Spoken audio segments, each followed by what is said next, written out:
lahat.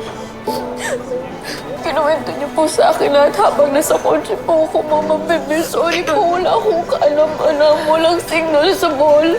Si Zion lang pong nagsabi sa akin. Okay lang, anak. Huwag ka na mag-alala.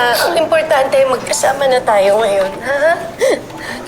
Kung alam ko lang po, sana nandito na ako kanina pa.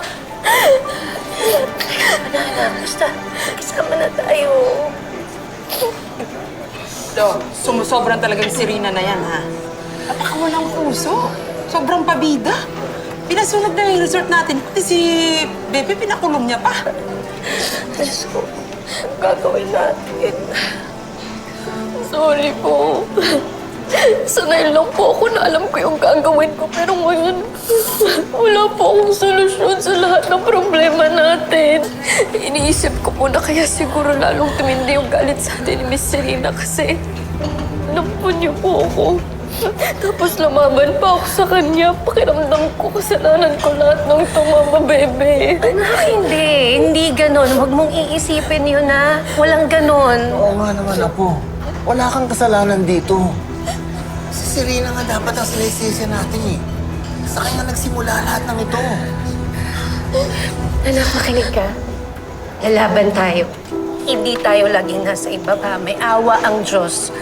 Maririnig din niya lahat ng mga dasal natin, ha?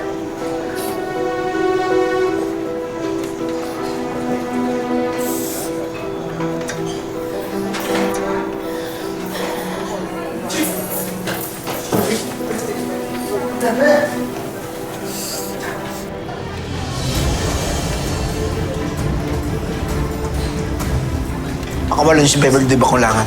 Ngayon din. Attorney.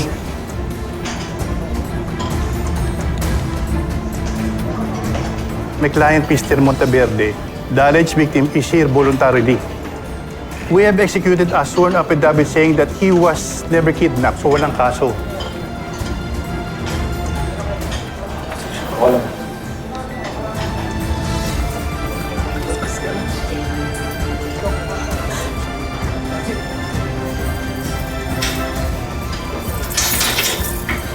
Ano kayo mag-alala? Makakalaya ka na.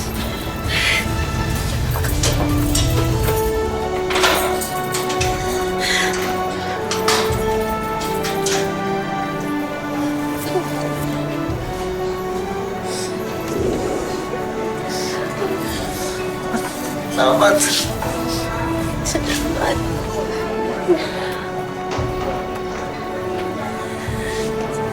Wala yan.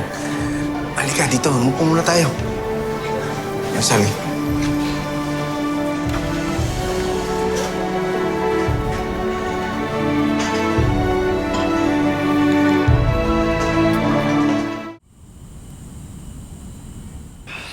Tyrone, bakit mo hinayaang makatakas si Enrico? Mapapahamak tayo sa ginawa mo eh.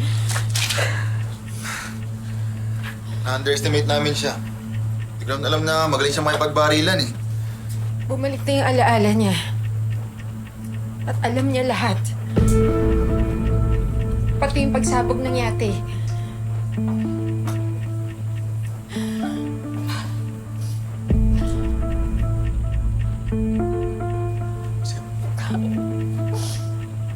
Gagawin natin.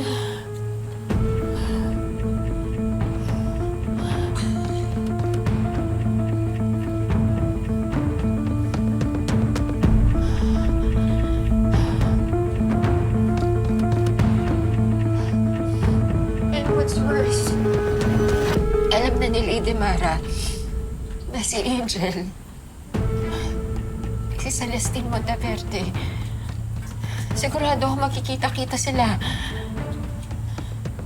Pero anong gagawin natin? Saan tayo pupunta? Saan tayo pupulutin? Yung mga plano natin, ano nang gagawin sa mga... Ano nang gagawin natin sa mga plano natin? Sila yung mga plano natin. Pero ayoko makulong. Serena, ayusin ko lahat. Ano gagawin mo? Baka mapahamak ka.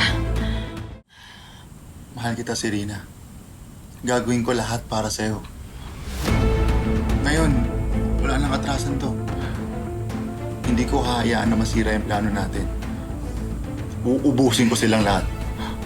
Yang Lady Mara na yan, yang Enrico, at yang Angel na yan. Bahala sa akin.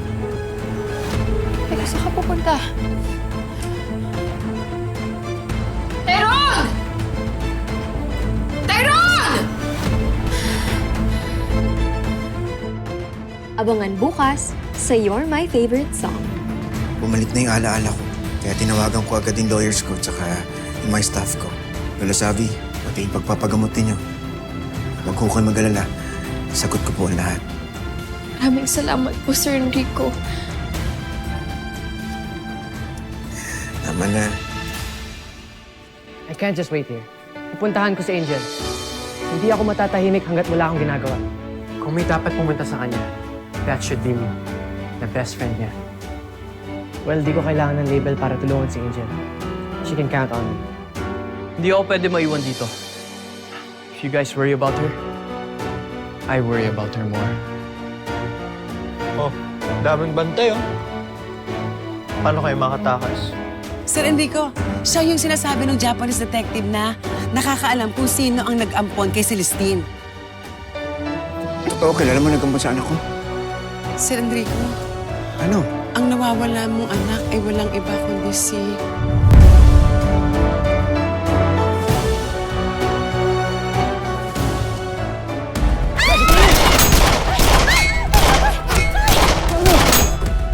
Enrico!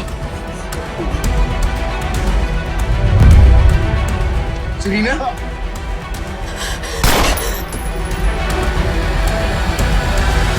Mga kapuso, ito na ang inabangan nyong lucky number of the day. Ano pang hinihintay nyo? I-submit na yung lucky number na yan sa gmanetwork.com/luckynumbers o iscan ang QR code. May chance kang manalo ng 5,000 pesos daily at 100,000 pesos sa grand draw ng Season 5 ng Kapuso Lucky Numbers of the Day promo. More lucky numbers submitted, more chances of winning. Kaya tutok lang, mga kapuso. Hi, babes! Ngayong August 1 na ang You're My Favorite Song fan meet. Nakasecure ka na ba ng tickets? Kung hindi pa, make sure to check GMA Public Affairs social media pages to know more. Dahil maraming performances at freebies kagaya ng exclusive photos, stickers, at posters. Kaya tara na! Punuin natin ang SM North EDSA Skydome ng tawanan at panibagong memories. See you, babes!